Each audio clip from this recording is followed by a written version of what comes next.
an Unspoiled Network podcast. This is Spoil Me, covering Travelers, Season 1, Episode 8, Donner. In this episode, so I had been wondering what happened if anybody came into the past and just kind of low-key decided they just wanted to stay and not do their job because it seems like it's better now than it will be. And we find out what can happen, and it's upsetting. Welcome to Spoil Me.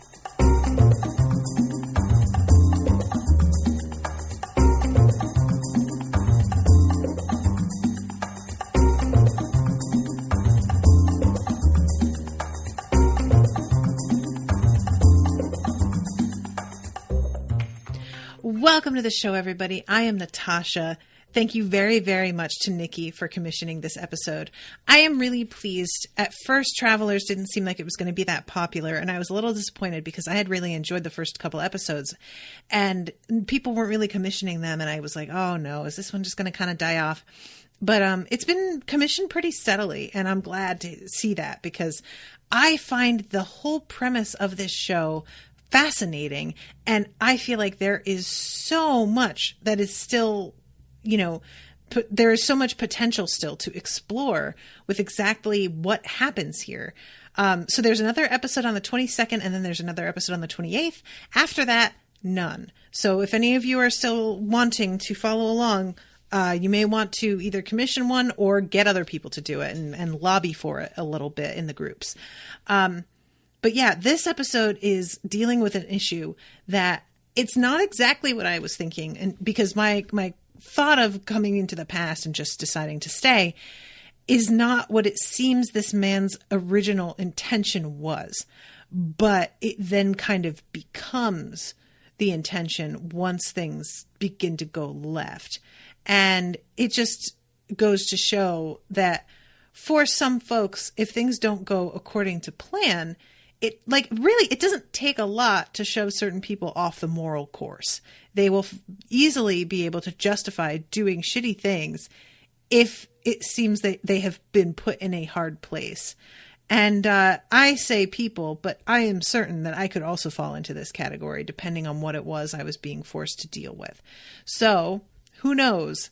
But yeah, this episode being called Donner, it's like all of these episodes are called things that don't really have a lot of meaning in the moment necessarily. Like the previous episode was called, or the episode before was Protocol 5, which we had heard about, but then Helio 685, we don't know what that means. Room 101, we don't know what that means. Sometimes there are episode names that you're kind of like, oh yeah, okay, I think I have an idea of what this is going to be about, but this is not one of them.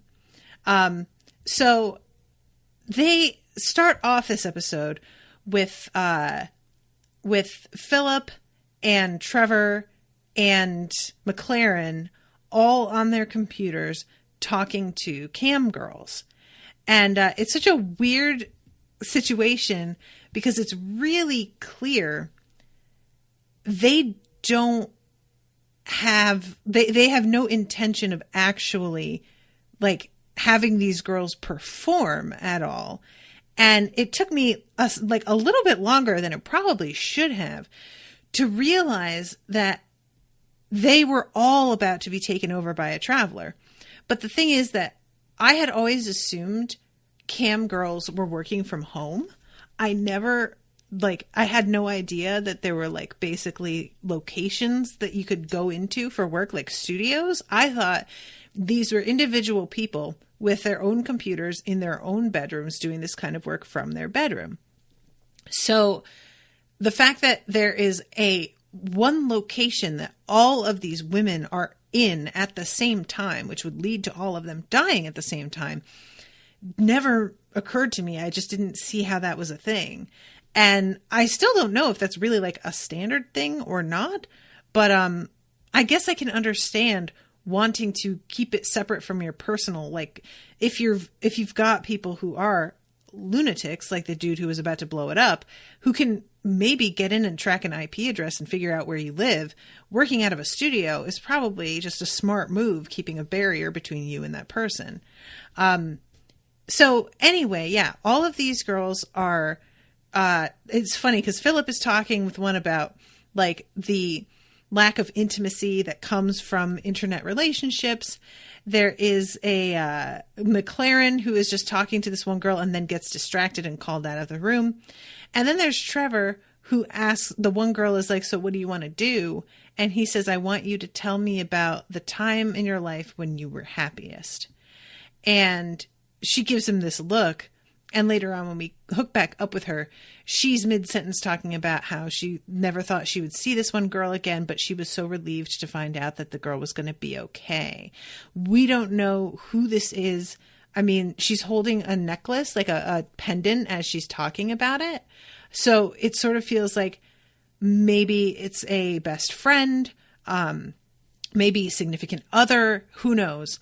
And Trevor is saying that's beautiful. And it's a touching moment of Trevor just being like the best as usual and wanting this woman to have a moment of reliving something that made her really happy right before she dies, because Trevor is the purest angel that ever lived and we don't deserve him. So that's that. I love the one girl who tells McLaren that he sounds hot, like dad hot. And he says thanks in that way that you would, because that's a real weird kind of compliment. So then he says, I'm really sorry for what's about to happen. And all the girls begin to like scream and hold on to their heads. And you can see the computer screen becoming pixelated and chopped up as if in response to the transmission of this consciousness coming in. It's like it's being interfered with by the internet's being interfered with by it. So then we see the guy outside and he begins to undergo the same sort of like this sweating is happening, and he just really is looking like flipped out, and he kind of stares around, and all of a sudden the screens on their ends, because like the travelers are checking in and being like, hey, is everybody here? I'm traveler 2781, whatever. All of a sudden the screens go blank. And I was like, did all of those bitches just die? Are we serious? Really? Are we doing this? And the answer is yes, they did. And guys, I am really bummed about it. This fucked me up a little bit. Like, they really bum me out that these girls are just dead. And this motherfucker is out here just running around. Like, it's not the actual guy who is going to perpetrate the violence, but it's like, there's he says something later about how I practiced disarming this bomb a bunch of times, but when I did it, this time it didn't work. Do we believe him? It's very hard to tell from the way that it's cut together whether or not he's even telling the truth here. I'm not sure. Part of me believes him. Part of me is kind of like, I guess I just kind of want to believe him, honestly. You know, like, I want there to be a good reason. But we don't really see anything that is like, that really tells you whether or not it's true. It's just flashes of him in pain and sweating and looking around with a sort of panicked expression, which I guess could be his reaction to realizing that like disarming the bomb didn't work. We see the like pieces of wire hovering over it, and it's sort of unclear whether or not the pieces of wire hovering over it were meant to activate it, or whether this was the guy having pulled it apart and then it just keeps running. I really do enjoy too all of these women going from like these postures of arched backs and like trying to be like really sexy and flirty, and then their posture changes and becomes much more rigid and like all business. But yeah, so they immediately, of course, McLaren goes to the scene to try and figure out what the fuck happened. They're thinking, like, because the body isn't there, and that's the part that they find the most puzzling. If Donner misfired on coming in, then one would think that the body of the man would still be there because the misfire meant that he didn't wind up taking the guy over. And so the dude died as he was going to die anyway. If he did make it, then even if he made it and he failed to disarm the bomb, he would still die so his body would still be there. So I just what I feel like had to have happened, if he tried to disarm it and it didn't work, how does he run away in time to not be blown up by it? I feel like he had to have come into the body, seen what he was being asked to do, and just panicked and ran. I feel like he didn't even try to disarm it like he says. I feel like he just completely lost his grip, for a second. Huggabug says, I feel like if you can't do it, at least take it and chuck it to try and save at least one other person by making the blast not so intense. And that's, I don't know how this bomb works. So apparently they said that it was rigged into the gas line. So I don't know how, if throwing it would do anything. Is it actually wired in already? He might not be able to throw it, but I don't know. I don't really know about how that. Huggabug got a typo and said I forgot that fart. That's fair. It is a fart. A very loud, explosive fart from gas. So they're trying to figure out what the hell happened to this traveler, because they're pretty much thinking he came through and he is out there somewhere. Their assumption is likely really injured, right? Eventually, McLaren winds up catching up with him in this scene that is so great because he can speak Chinese, and we saw him speak Romanian in another episode. I just guess that he has learned a bunch of different languages. Guys, I low-key want to learn to speak an Asian language because it is so much of a departure from any of the Latin languages. And I'm very curious about it and what it would be like to learn a language that has no basis in familiar syllables or any alphabet that you recognize. But, part of me is also that sounds like a lot of work, but it's so different than anything I've ever tried to do before. So I'm also kind of curious. I might Duolingo that bitch. But yeah, so he's able to talk to this woman who really takes it very much in stride that he can speak Chinese. And he goes into this kitchen. This dude is in there, tackles him. My assumption here was that the dude had not actually come over. That was the assumption I was operating under way into the episode, to be honest. I never guessed that this dude was just a traitor. I thought that this dude... It was a misfire that maybe something had happened to the guy to make him feel like he was about to be taken over.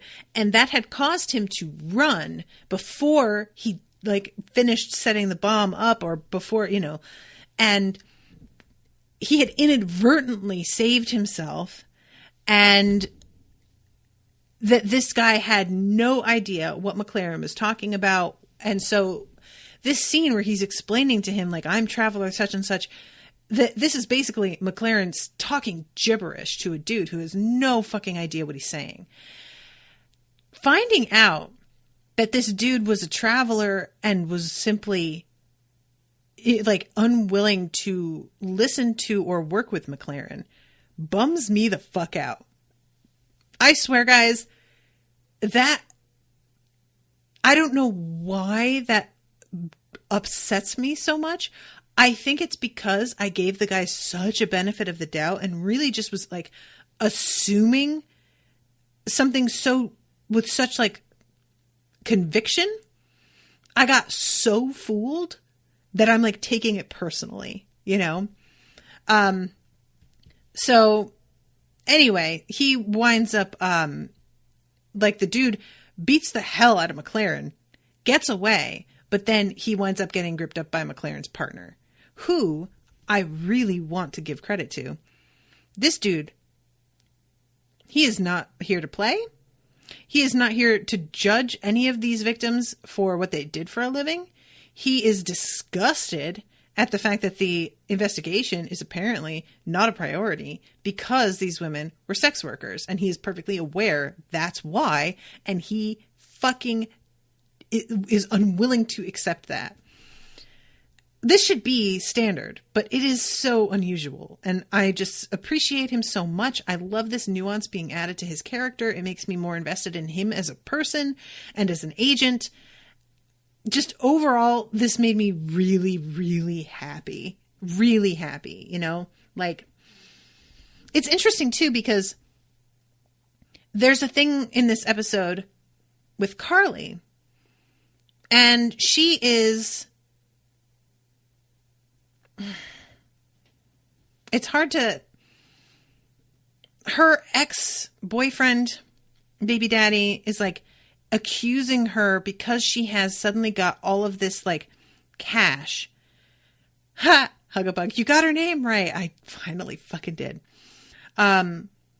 She's being accused by him in court. I don't know if it's in court is the right... It's like in a hearing. I guess it's a hearing. But he is accusing her of being a sex worker and saying that this is a reason to not have her have custody of the child because sex work is illegal and it's bringing in, you know, strange, disreputable men into the home of this child.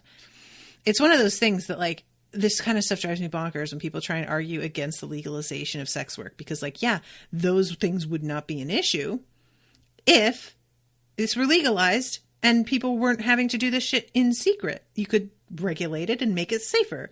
But sure, it's for women's safety that it's illegal. Shut up. No, it's not. You just don't want women to own themselves. It's fine. We all know it. So the fact that sex work comes up more than once this episode, I can't feel like is totally a coincidence. I'm interested to see if that turns into something. But we shall see.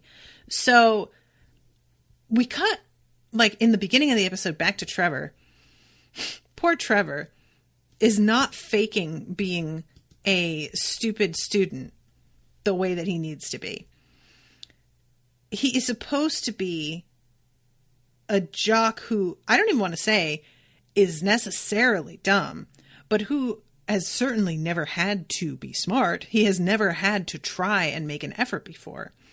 And as such is simply he simply comes across as suspicious because of the fact that he is suddenly doing well, which, I don't know if y'all have ever been accused of cheating when you did well, but I had that happen one time and I have never been so disgusted. I've also been accused of, like, there was a time, it was a small thing, but I remember it. You know how that can be? I was in 3rd grade and I was really focused on my math, worksheet that they gave out, you know, those dittos they used to call them. And I was so focused and really, like, managing to solve them because they would time you sometimes. And finally, somebody came over and, like, shook my shoulder. And apparently they had been calling my name to get my attention for, like, a couple minutes, and I had not looked up because I was so focused. And I said something like, "Oh, I'm sorry, I didn't hear you." And the teacher really sarcastically was like, "Oh yeah, because you were so focused on your work, right?" And it was one of those moments, like, as a kid, I was like, yeah, like, what do you think I was doing? I'm literally sitting at a desk with a sheet of paper and a pencil. We didn't have phones. There was nobody talking to me. Like, I don't know what it was she was trying to suggest, but it really made it sound like she thought that I was an idiot. And I got so offended and, like, hurt by it. Especially because I was not great with math, and being able to get into that zone at all was kind of an accomplishment for me. I have since learned that I am capable of completely tuning out outside noise when I get focused, to the point that it could maybe be a little bit dangerous for me if that were to happen when something is going on and I'm not noticing. But Owen has frequently mentioned that I'll be like, I won't have the TV on. I won't be like, there won't be any noise going on in a room, and he'll be trying to talk to me and I'm completely not hearing him. So this moment where she's telling Trevor, because what it is that he got like a 90% and he had told her he would get a 90%. He said that, and he doesn't understand why this is suspicious, like, guy. And she says that you got 3 answers wrong, but you had first circled the correct answer and then crossed them out in order to not seem suspicious. And she says that the teacher thinks that he got the answer key, and that as far as she is concerned, it really isn't easy to dispute. She tells him that they're willing to let him take the test again, supervised. And he agrees to this, and then he winds up missing the time that's set up later. Guys, it's so funny how deeply invested I get in these like little... This is something that happens a lot in various episodes of things, where there will be a really, in the grand scheme of things, something that's almost no stakes, to be honest, like very, very low stakes. And I get so worked up and anxious and wrapped up in it, so concerned. And it's like, nobody cares, Natasha, nobody. The end of the last episode of Veronica Mars, she like gets up and walks out of an exam that she's been like worrying about all episode. And apparently that's fine. Apparently she just was able to like get out of it and still go to the school. But I guess like maybe she sacrificed her. I don't know. But the whole way that it went down for me was really distracting, because all I could think was like, girl, you have been so worried about this and now you're just giving up on it. And the fact that he doesn't get back in time, it kills me. And the teacher that like offered to let him take the exam again is so mad and says something about him being like a spoiled jock. And there's no reason to not think that. Of course you would feel that way, like 100%. So I can't even be mad about it, you know? I just like, this drove me nuts. And there's a sort of a thing going on between him and his teacher. And I don't mean to sound like I suspect it's a romantic thing, because I don't really. I feel like it might be a romantic thing on Trevor's end, because we know that the person inside of Trevor's body is older. And this teacher is attractive, and she's obviously really smart, and she's trying to connect with her students, which I think he probably admires a lot. But she does not seem to see him that way at all. It doesn't feel like she's like interested or tempted. She's very business about the whole thing. But she asks him about the fact that he's suddenly doing so much better and exactly what the fuck is going on with him, you know, essentially just being like, what has happened to cause this turnaround? And he says that he feels like because football is over, he doesn't have to pretend to be somebody else anymore. And she's sort of careful about the way that she responds to it. She doesn't say anything like, well, yeah, football's really pointless and stupid, so it's good that you're focusing on a thing that matters now. She's very careful to be like, you know, we want you to succeed with or without football. You know that, right? Like, the football isn't the problem. It's about you trying your best and doing your best. And he seems to be pretty responsive to that, honestly. I just like the way this teacher handles everything. And she winds up giving him this book that she says she thinks he'll really enjoy based on the way he's talking about how the world sees him and how the world wants him to be a certain way, but he wants to be himself. I don't even remember what the title is of the book that she gives him, but he reads it in like a day and then gives it back and offers her a book that he thinks she will like, which is kind of like a wild, and I'm again not remembering what book he gives her. But it's a weird, because when she opens, she says, well, thank you. And there's like this look between the two of them that I really feel like is him sort of wanting to connect and realizing that he can't the way that he wants to. And she opens the book, and highlighted inside, it looks like it's a series of short stories or it's like poems or something, is highlighted The Dead Woman. And I'm just like, dude, Trevor, sweetie, do you understand what that could be seen as? Like, maybe once you read the poem or the story, that becomes a much clearer, like, maybe it's not threatening anymore. But when you just see that he highlighted this particular story, if I were her, I would be worried about this. This would upset me, you know? So I don't know what the fuck, but we don't see her read it this episode. So who knows? So then we go over to Carly, and she is in the midst of getting ready for this appointment, and she has a lot of anxiety, obviously. This is an interesting thing because I had been saying that I wondered how she would react to having this kid to deal with. When she took over this body, it was really obvious that she saw the child as a frustration and an annoyance. And Marcy calls her and is like, hey, if you want us to come over, and she says, no, it's fine. I'm going to be by myself. I'll deal with it myself. I have to go to a custody hearing. And Marcy's like, custody hearing? Well, if he wants to take custody, why don't you just let him? Like, you're constantly having trouble with going on missions because you don't have a babysitter. Let him fucking have a baby. Carly says, I'm the boy's mother. And Marcy's like, no, you're not. That's the thing. And Carly shuts it down and says, I am not leaving my son with that man. And that is all there is to it.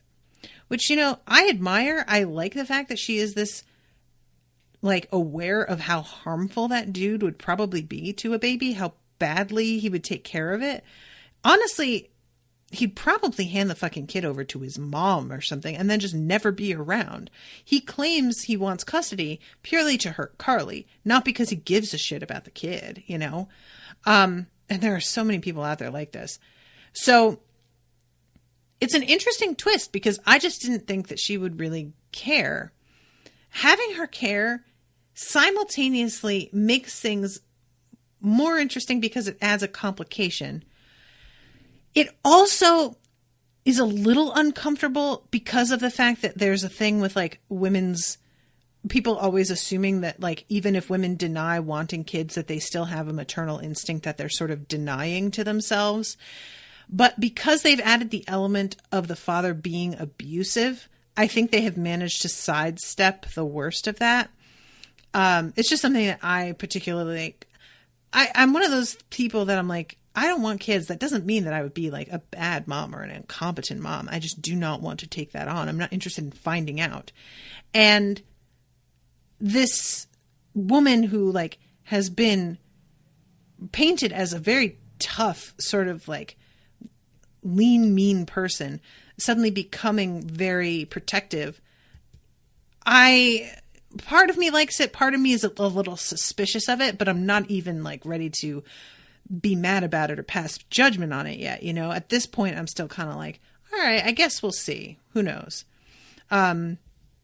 So she goes into this appointment. Guys, I cannot even tell you how much I loved this scene. She goes into this appointment and she's about to ask for an extension, a postponement, because she doesn't have any representation.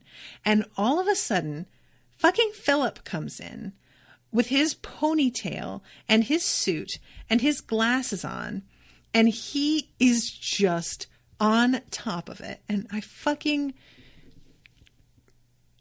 just love it so much. This just delighted me so much in my soul. I love people being competent. It's my favorite. It's like, there's a difference between being competent and being a Mary Sue. You guys know what I'm talking about. This dude is just in it right now. Focused. I love the other lawyer. We weren't notified you'd be joining us, Mr. And sort of leaves this, like, this space there as if to imply, like, oh, who the fuck are you? To which Philip expertly undercuts that and says, really? Pearson, we've met twice, in this way that's just, it so perfectly embarrasses that guy. It's just the best. Right. Sorry. He looks so unsure of himself. It's so good. I love it so much. Meanwhile, her boyfriend is over there sort of like shifting around and looking a little bit nervous all of a sudden because he doesn't know how she has representation, how she can afford this. He obviously expected to simply be able to go in there and fucking steamroll her, and then he's not getting that, and he doesn't know how to handle it. Well, he recovers pretty fucking quick, and what he decides to do is argue with her about what she does for a living and where she's making her money, because she tells the judge that he's not making the child support payments that he's supposed to be making. And that should look bad for him. But instead, he turns it back around on her. And he says something, too, about the fact that she assaults him when he comes around, which is just, guys, this is classic abuser behavior.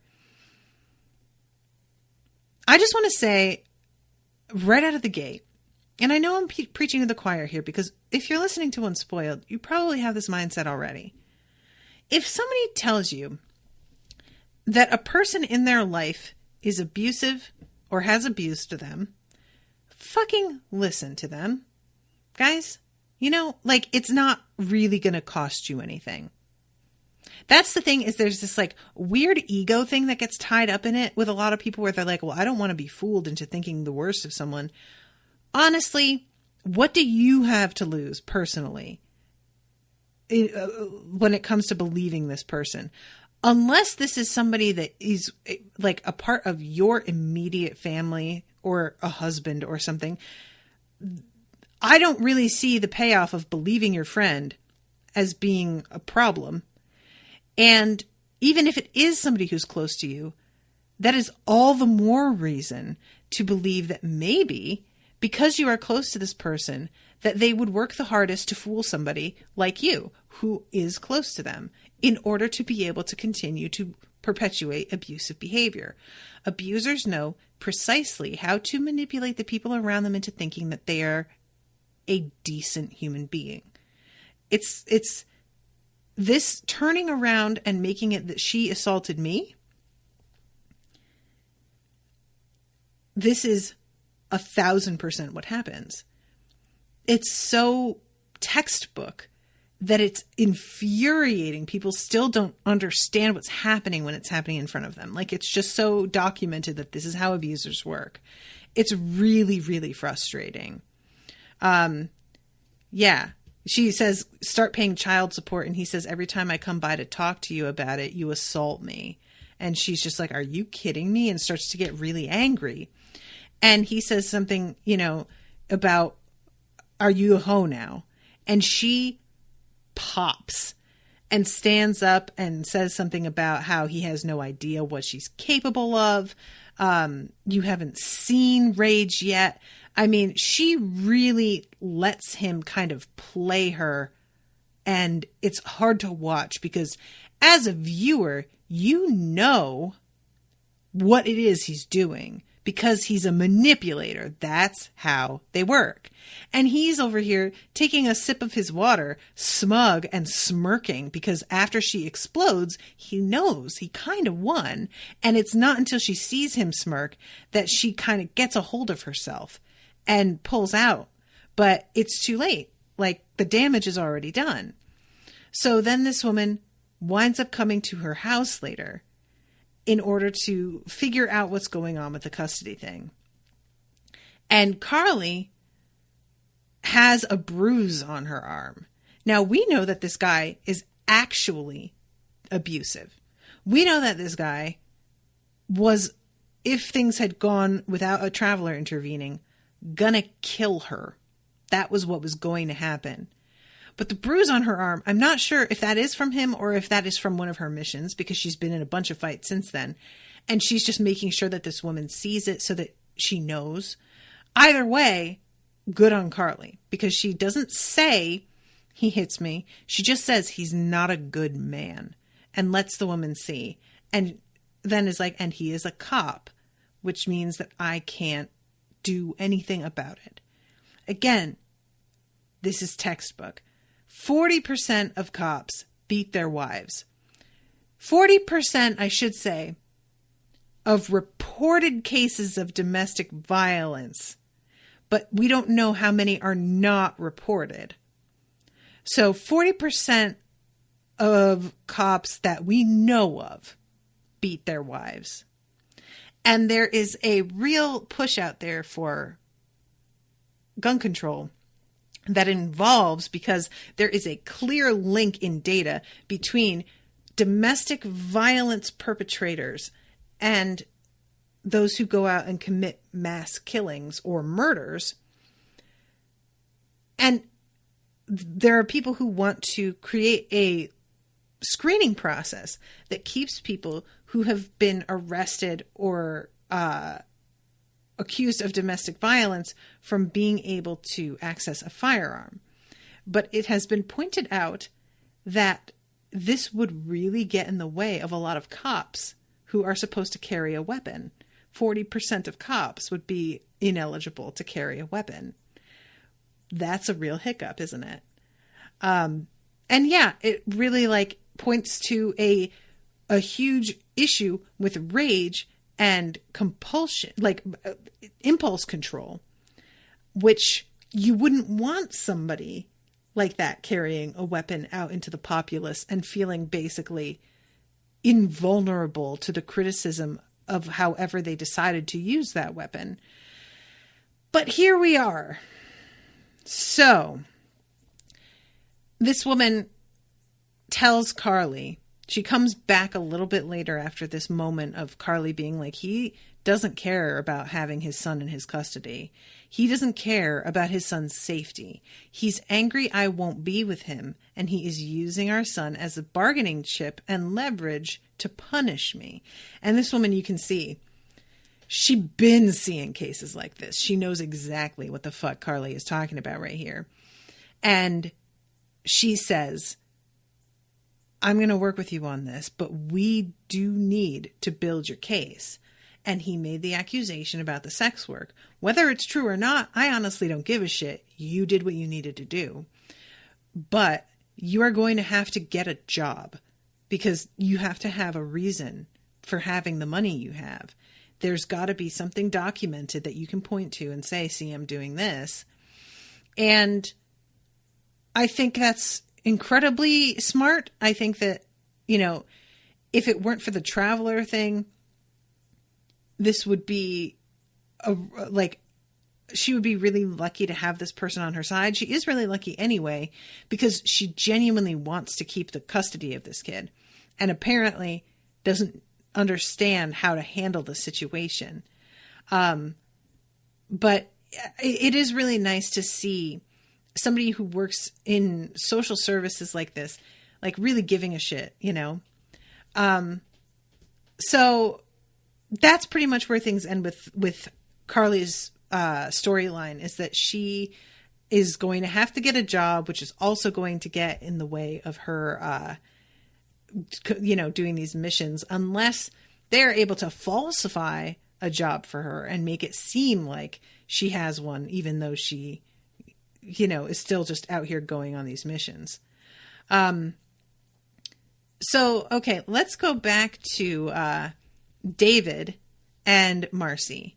They're finding out, his job is finding out that he has Marcy living in his house with him. And it's really it looks really bad. It looks like he's taking advantage of her. It looks like he hasn't got any morals in the situation. It's you want to be mad at his boss in this case. And even though it's really clear that his boss is a dickhead, honestly, throughout this episode, he was right. That's what's so frustrating, is that he is never just being a douchebag for the sake of it. It really feels like he has justifiable reasons for behaving the way he does a lot of the time. So initially, David he's like, okay, come over and meet her so that you can understand what is going on. But he doesn't tell his boss, who I think his name is Ken, he doesn't tell Ken that she's an FBI agent. He doesn't mention that whole thing. He just tells Ken that she's different. She's changed. You've got to meet her. So eventually Ken comes over, and I love the detail of Marcy like being like, oh, I've met Ken, because she of course wouldn't know that, but it seems really weird to David that she doesn't remember. When Ken finally does come over, you can see at first that he is really shocked at the fact that she has improved so much. But once McLaren comes to the door and interrupts their dinner date, that changes everything for him. His attitude really shifts all of a sudden. And I didn't understand it at first. We wind up finding out later what is going on here. But initially I was just like, what the hell is happening? And it turns out that if she is part of the, like a federal, task force or whatever you want to call it, federal agency, she has been stealing money that is meant to go towards people with real disabilities. And she works for a bureau that constantly gets the funding that he wants for his department. So it's essentially like double dipping in his eyes. They already get more money, and then they also are taking money by using her in this way. And he is disgusted by it. I love when he comes to the door and talks to McLaren and is like, can I get some identification? And when he sees it and realizes that this is like a serious thing, you think that he might back off. But then he asks what capacity, and fucking McLaren says, well, that's, and he whispers, none of your goddamn business, Ken. Guys, can I just tell you what a turn on it is when McLaren pulls this kind of thing? Hi. I love a dude who like takes control of the situation and is not here to brook any arguments about it. Like, it's just is a turn on. That's all I'm saying. So, and I love the way that Ken like kind of pulls away with this. If McLaren had not spoken to him like that, I don't know if Ken would have been as pissy as he is. But, I mean, I think he probably would, but I don't think that helped. So he eventually is talking to David and is like, you are fired, dude. I don't know what to tell you. Like, you know, she has been basically, we think, faking this whole time. And David's like, I didn't know that she was faking. And he says, yeah, but when you found out, you didn't come to me about it. You didn't like let me know. And he says, and we're out her base benefits for 2 years, not to mention half the cost of her apartment and outings and time. I know you did things out of your own pocket. How can you not be fucking furious at that? And honestly, again, Ken is making some solid points here. He basically tells David that he thinks David's being played and that he doesn't even now want to acknowledge it, insinuating essentially that she's so gorgeous, and we know she is, that you are looking past this very obvious fraud that she committed and the fact that she took advantage of you because you're like into her. Even if y'all aren't in a relationship, that doesn't matter. There's still like something going on in your head with her. And David finally kind of comes to and says, you're right. When I thought Marcy was somebody who needed my help, I did do things out of my own pocket. And then he goes into a litany of the things that he does that he is not paid for simply because he gives a shit about the people that he is assigned to look after. And he starts to just talk about these other people that they can put to take over his spot. And basically is asserting with all of them that they don't really do the job that they are meant to do. They don't do home visits, take them to appointments, teach them how to socialize. They don't get to know the little things about like their personality tics or the things like they're, you know, being obsessive compulsive, et cetera, et cetera. I put in more overtime than anyone and we don't get paid overtime, but good luck because you're worried about a few dollars. And Ken interrupts and says, try several thousand. And he says, okay, well, that's a lot. I love this moment of him just like getting the wind pulled out of his sails. Like he's really built up a pretty good head of steam with his self-righteousness thing. But then Ken immediately is like, buddy, that ain't it, Chief. Like you're acting like we're just mad that she bilked us for like, you know, $1,000. No. It's much more than that. And it's also like the entire system at large. And David finally just leaves. And Marcy comes back at Ken with a pile of money later on. And this is a really interesting thing. So she goes to Philip and tells him that she has some things, that unexpected expenses that he needs to fund using the knowledge that he has and then putting bets on it and all of this. So Philip goes to this bookie and sets it up to get, as you know, these huge, like, what are they called when they're the opposite of a sure thing? Just like, you know, a bet that is very, very unlikely to pan out. And he gets the money back, gets the results of the bet and is looking at it and is like, where's the rest of it? And the bookie's like, dude, you've got to be glad with what you got because like, seriously, those were insane bets that you were making like that. You're lucky you got anything back. You already beat the odds like crazy. And Philip thinks at first that maybe this guy is trying to screw him over. And he goes home and looks at the numbers and realizes that one of the pieces of information that he has is incorrect, which is just, you know, it would be really easy for me to be like, maybe you just made a little mistake. And maybe your using heroin has fucked up with your memory a little bit. Huckleberry says long shot. That's the one. Sure thing versus long shot. Outside bet. Outside bet is a bet that's like really like a lunatic bet, basically. That's interesting.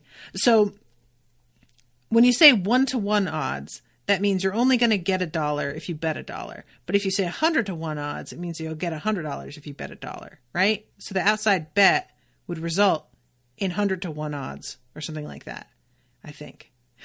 I don't know how this works. So that was my instinct at first, was like, maybe you just fucked up, Philip. Like you just made a mistake, buddy. Like that can happen. And I know it's probably not how your training works, but he does say something about how like they're almost altered. Like there's something about their consciousness that is changed in order for them to remember everything the way that they have to.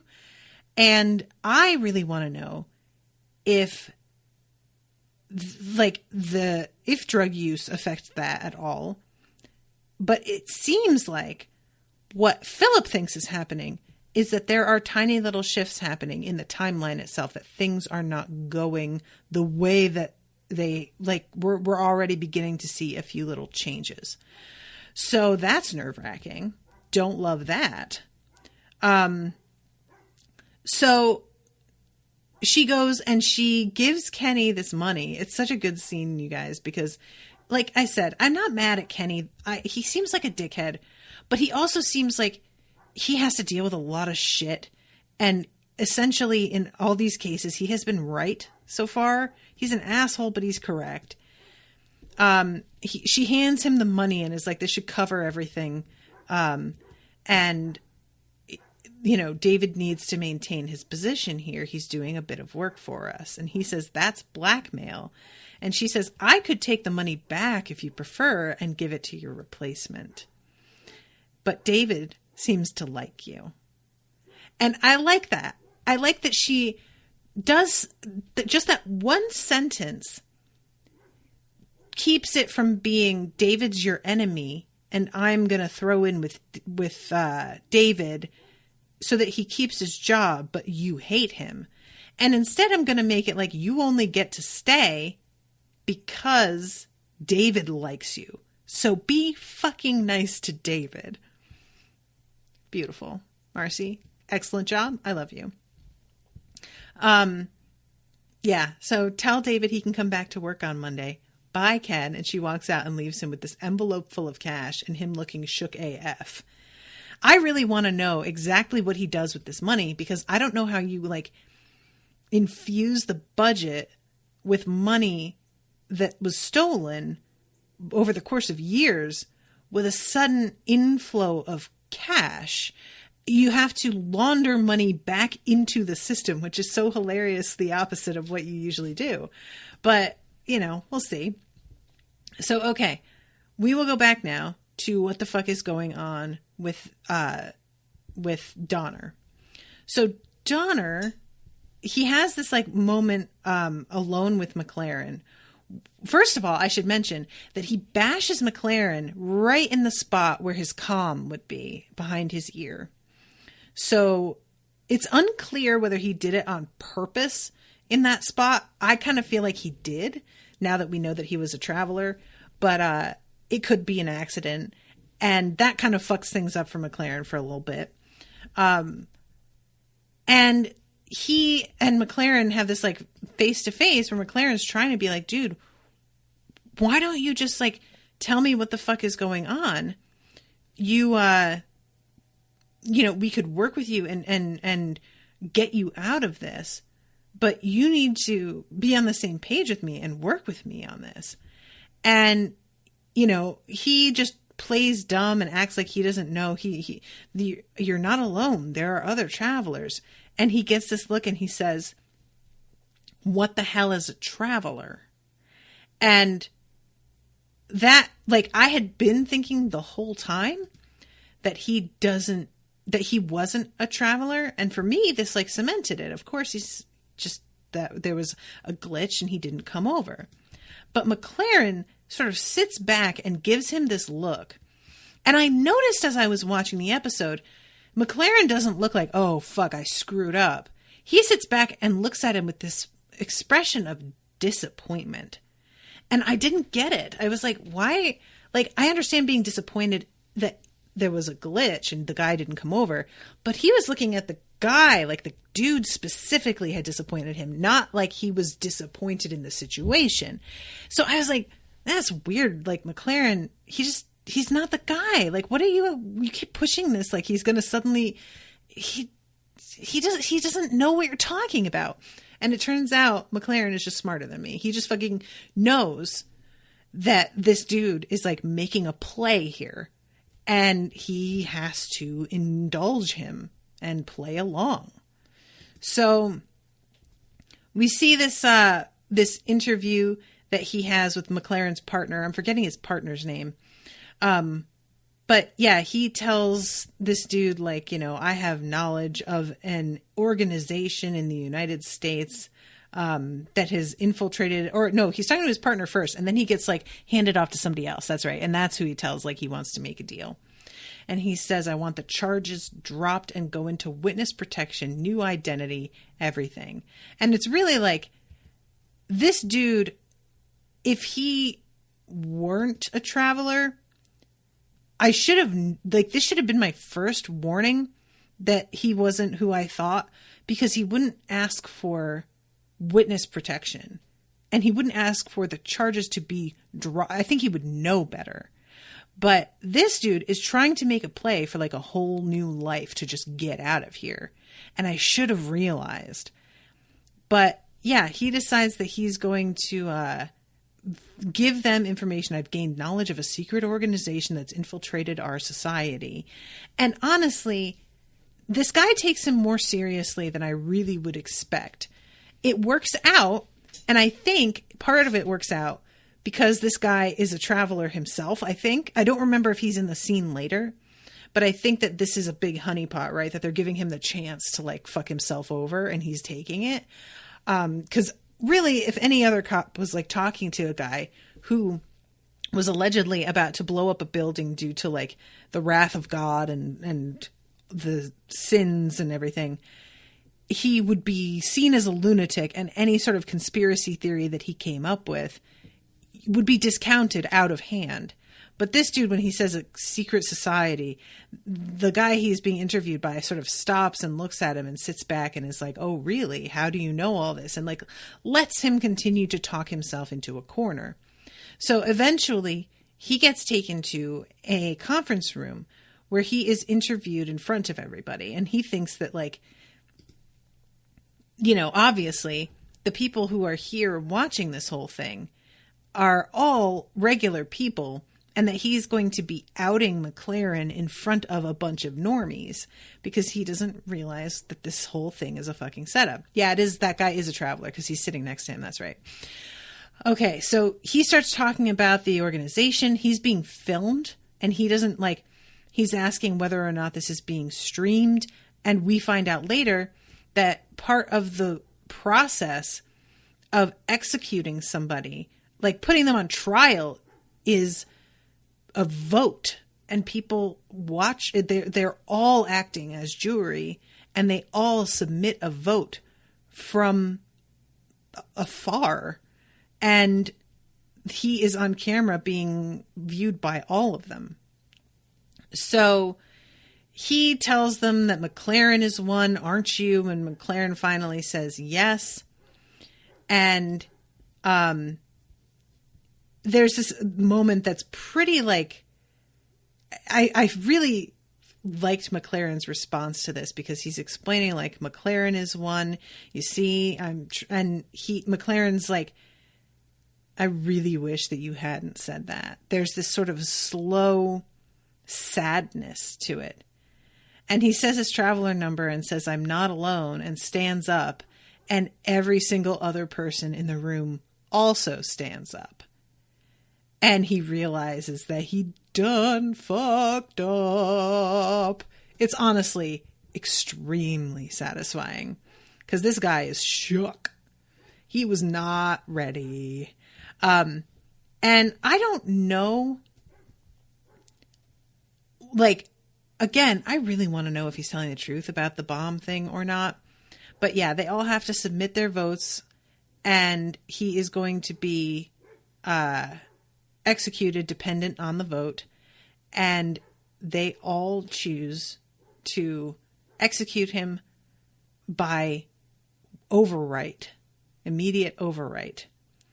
And it's really interesting because they say this, and he starts to panic and like move, which is really interesting because we know that they depend on like latitude and longitude being pretty precise in order to get the consciousness into the body. So if he did succeed in like stepping out of the way, he may have been able to execute the person who was going to come into the body. Like he could have killed somebody else by them just misfiring.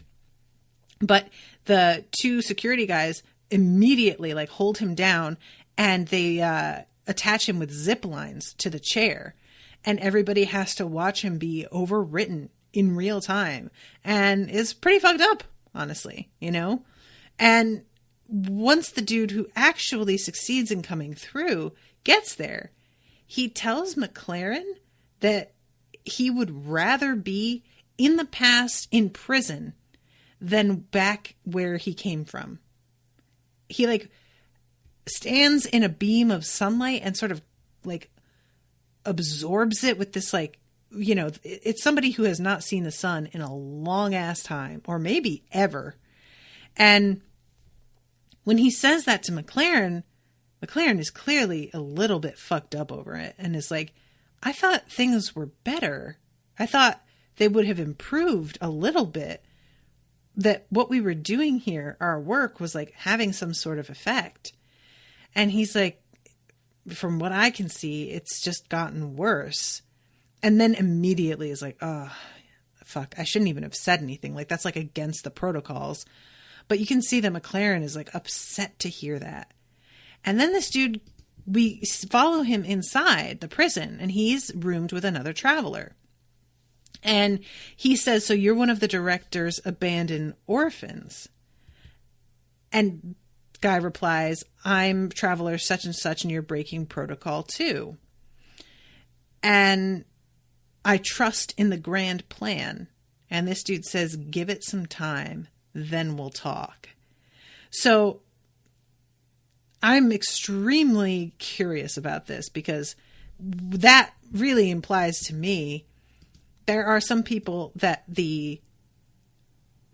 either this person has been abandoned for no good reason, even though they believe in the plan, or there are people that the director wants out of the way, and the best way to do that is to put them into the bodies of people who are going to prison and like just completely sidelining them. So yeah, that's pretty interesting. I'm extremely curious about that. Hugabug says, yeah, that's the guy Marcy thought might be her brother from the episode Hall. Oh, wow, I forgot about that. That dude is a dude that we've seen already. I didn't even recognize him. He's got kind of a Clint Eastwood look to him. I'm surprised I didn't recognize him. Interesting. So yeah, I'm wondering if this, like, because these two guys are not part of the main crew, but I get the sense we're going to reconnect with them at some point, and I'll be very excited about that because I want to know what's going on. So, all right, I'm going to wrap up, but thank you guys very much again for coming to hang out with me, and thank you, Hugabug, for feeding me some info that I needed. And thank you again very much to Nikki for commissioning this episode. And don't forget, guys, if you want more of this show, there's only 2 more episodes that have been commissioned. And I'm getting into mid-March here with my commission schedule. So that's a full month between if you commission one now and the previous one. So, you know, if you're wanting more of this, just find people or commission one yourself. And let's get this party started. I don't know how many seasons are there of the show anyway? Couple? 'Cause yeah, I'm hopeful that I get to cover the entire show. I wouldn't be mad if it was just the one, like season 1. I would at least like to complete a season though. Hugabug says 3, she thinks. So, okay, cool. Well, guys, I will be seeing you again soon with a new episode. Until then, toodaloo, motherfuckers.